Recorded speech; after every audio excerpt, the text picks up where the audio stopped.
Well, let's have an example of that. In the UK, we've got health authorities, again, appear to be dazed or confused or corrupted by this ideology. They're claiming that drug-induced excretions from a biological man identifying as a woman, well, they're saying that's as good for babies as breast milk. Tell me a little bit about this crazy story, Stephanie.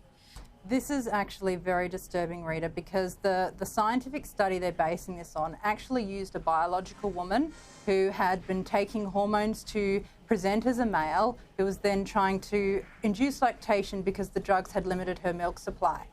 One example with a biological woman, and they're now saying that men can do it too. It is absolutely insane. And even more concerning is that this is supported in Australia. I was reading the Australian Breastfeeding Association handbook last night on induced lactation, and they support men lactating, even though the scientific data is not there to support it. Now, let's have a look at this footage. A biological male playing against a team of women. It's a women's competition. And when you look at this footage, you can see why it's not surprising that several of the women were injured.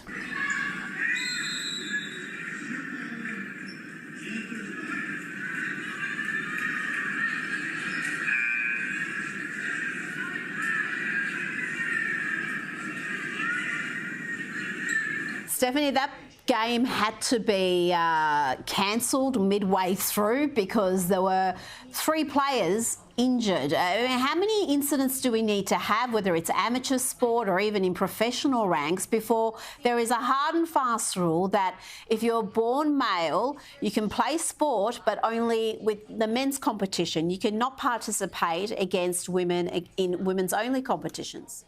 Absolutely, Rita, that is a great question. How many injuries do we need before we bring it back to biological sex? We know there are differences between men and women, boys and girls. We know that when men go through male puberty, they have greater lung capacity, increased muscle mass, they are stronger, they are higher, they are faster. And so it's no wonder when these men decide to put on a dress and identify into a women's sporting team that injuries occurred. It is happening time and time again, and we need national guidelines. We need Claire Chandler's Save Women's Sport bill now.